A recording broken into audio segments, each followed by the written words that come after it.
Today's podcast is right off the top of my head. And I should go to bed. But I would dread going to bed, so I'll talk off the top of my head. What is the real reason for anything? We may never really know the real reasons for anything. Our reasoning is based on intellect and past experiences and speculations and analyzations. But really, what do we really know about anything? There are facts.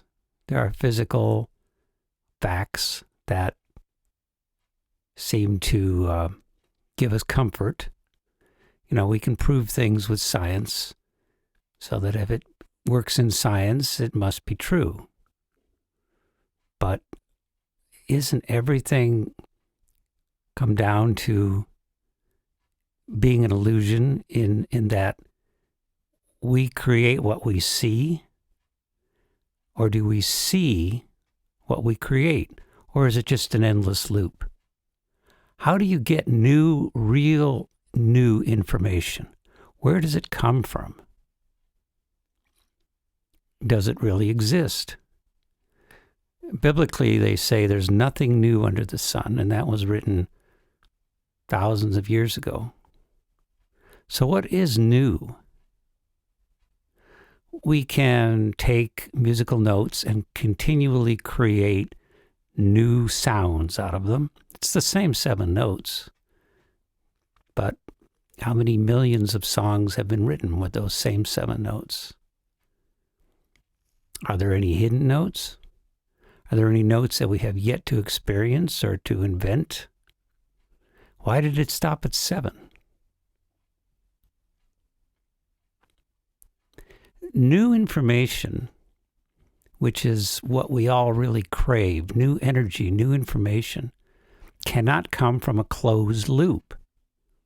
And that is what our thinking creates, closed loops, continually over and over, round and round, the same stuff every time, every day.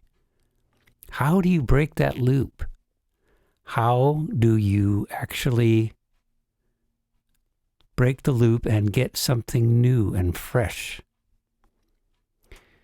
A lot of it has to do with repetition.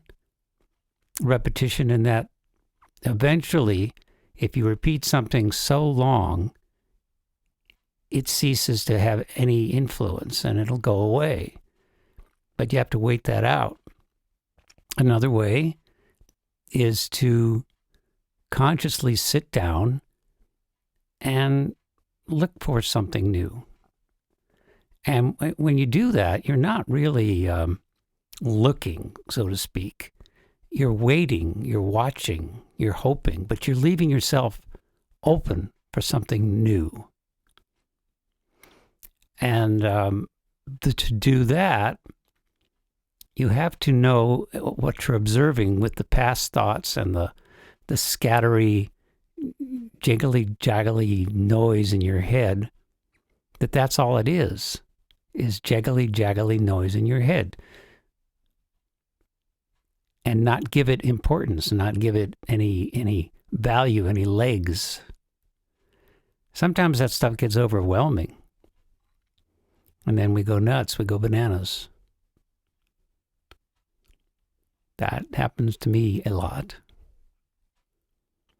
I have to find some new way to approach something radical, something I haven't done yet, something that goes against the grain for me, something that's out of the envelope, something to take a chance, even if it's something little. It doesn't have to be a big thing, just some little thing. And that can break the pattern, that can slice the loop. And then there's this refreshing moment of, I feel better. But you have to think about these things and not continually be going off on Distractions, distractions, distractions. So easy to fall into that pattern of distractions.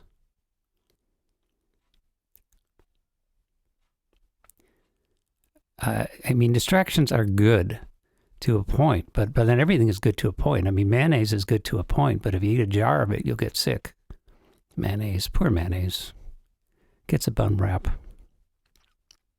It's so good. So spending all day on Netflix is time-consuming, and it gets the job done. However, the problem is you've taken in nothing and you've given out nothing.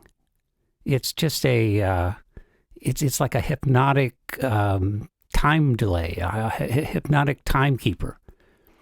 When you get done with watching all day of Netflix, what have you really fed yourself? Now, there are moments in television shows where something enlightens you and something inspires you. Sure, that's when it's at its best.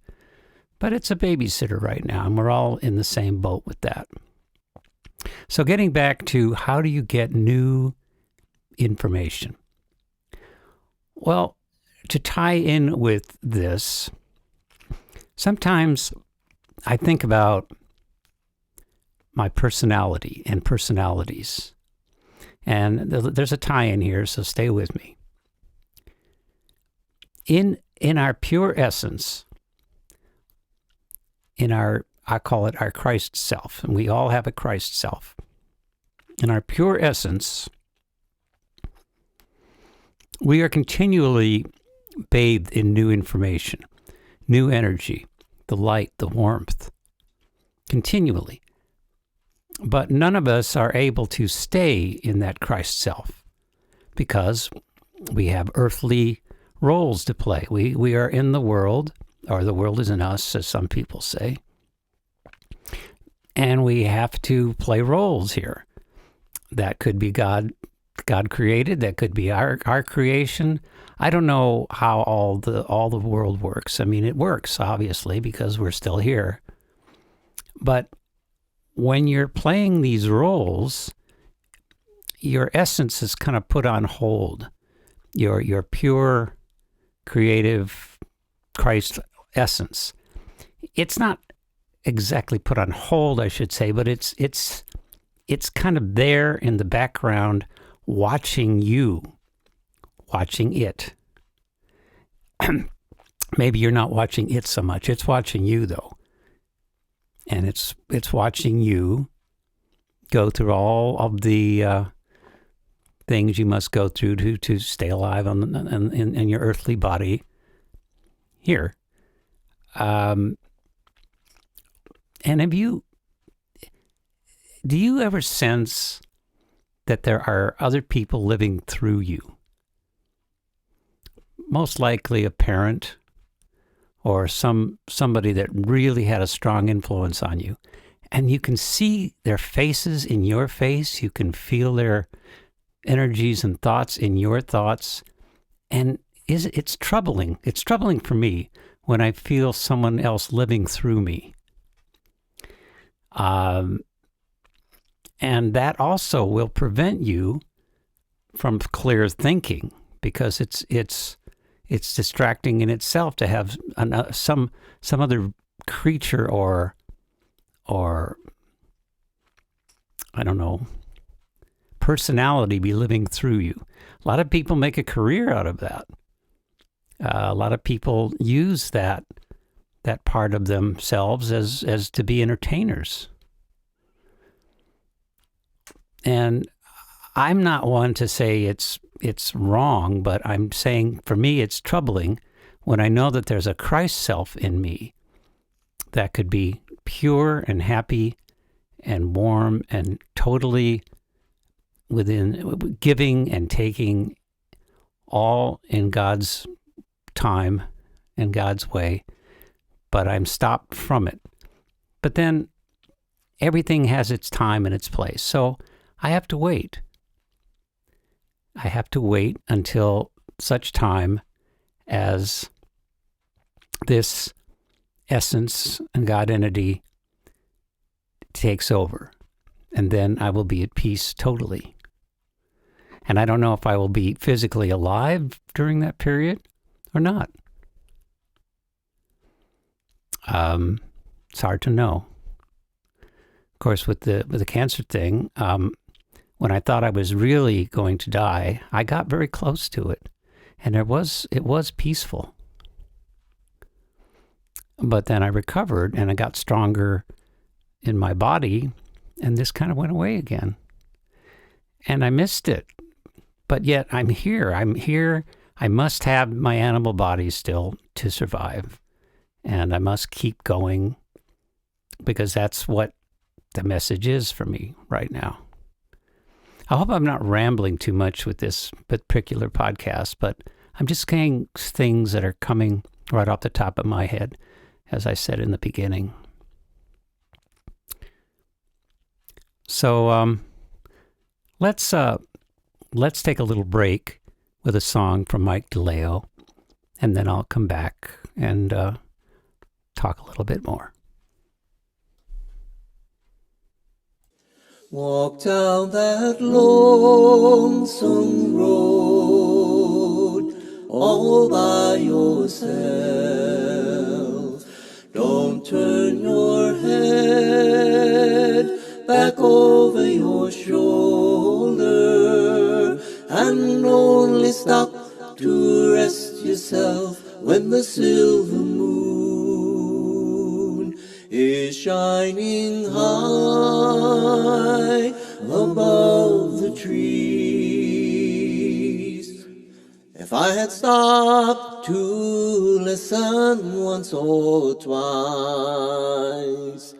if I had closed my mouth and opened my eyes, and if I had cooled my head and warmed my heart, it'd not be on this road tonight.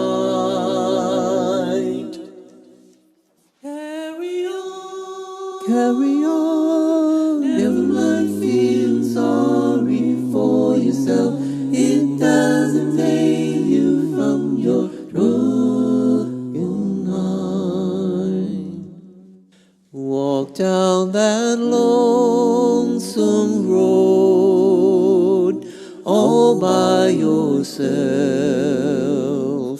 Don't turn your head back over your shoulder, and only stop to rest yourself when the silver moon is shining high above the trees.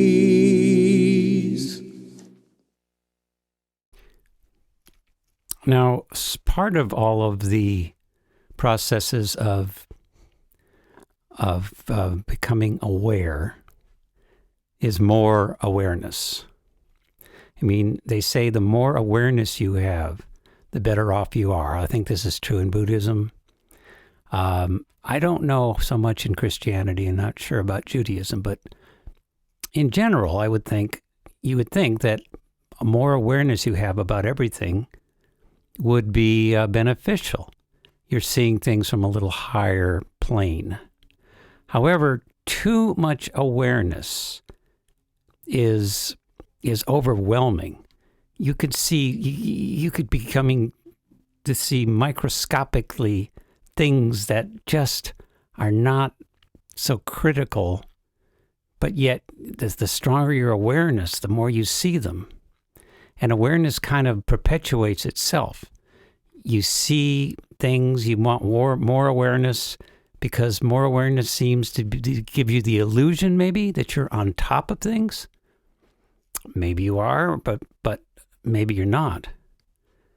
So awareness is a good thing, but does it conflict with faith?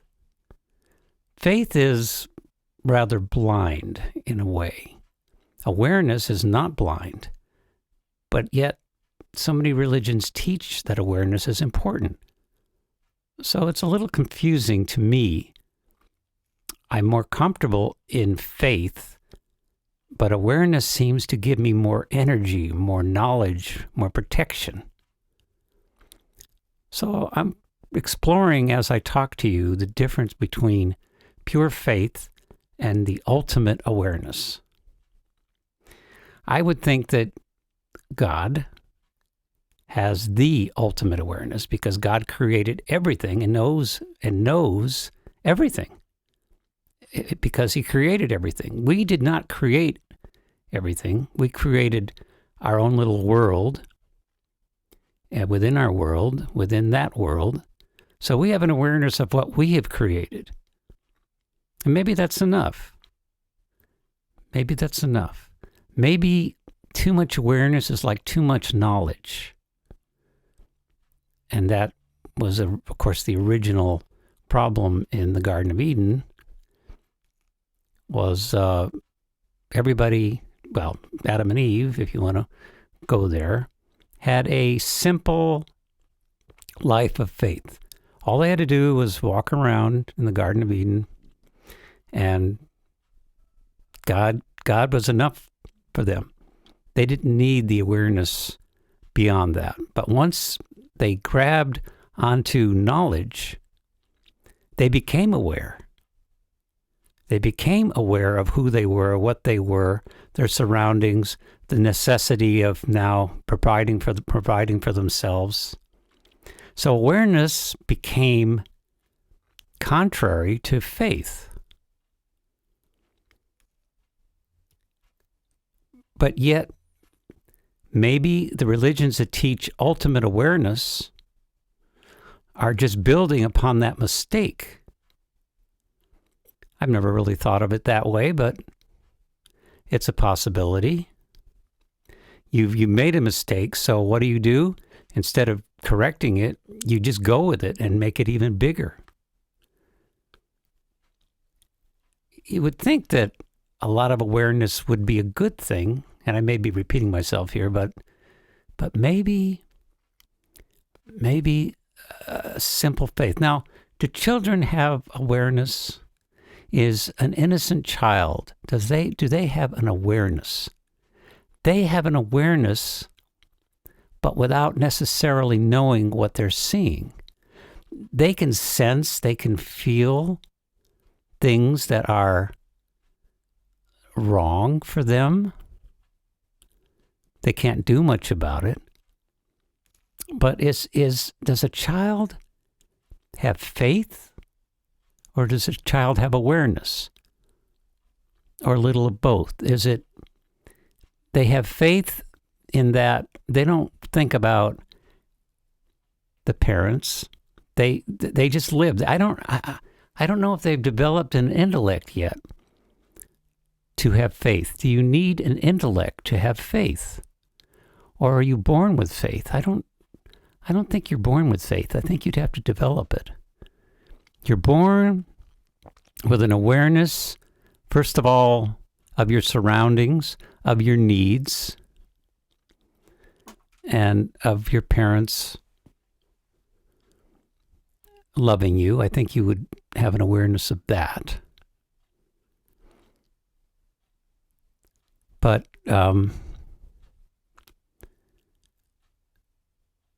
you may have such an innocent, simple view of the world that it is awareness, but it hasn't developed into definitions yet. You just are, you just see, you just feel, but you don't put labels on it yet. There are no labels. You just exist. It's got to be a wonderful feeling to be a child like that. Just exist and just enjoy being alive, being aware. It is when we have to start putting labels on everything that it takes it away. I think as we get very old, if we're willing to give up knowledge and intellect, we can have that simple awareness again. I think we can become like a child again. But you have to be willing to struggle with the fact that what you know is not what is. It's hard, but what you know is not what is. It's what you know only. And there's a far more vast things that God provides in knowledge and healing and love that we can't comprehend unless we give up our own image of all of that. We'll end with another song, and thanks for listening to podcast number 6. Barry Schwam. In the chilly hours and minutes of uncertainty, I wanna be in the warm hold of your loving mind, to feel you all around me and to take your hand along the sand. Oh, but I may as well try and catch the wind. When sundown pales the sky, I want to hide a while behind your smile, and everywhere I look, your eyes I'd find. For me to love you now would be the sweetest thing, 'twould make me sing. Oh, but I may as well try and catch the wind.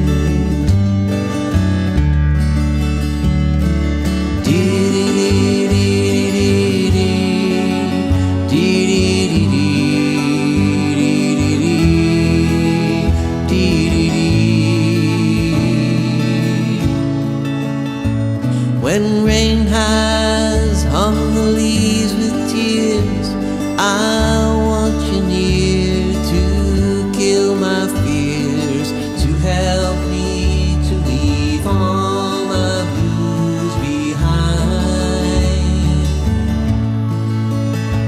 For standing in your heart is where I wanna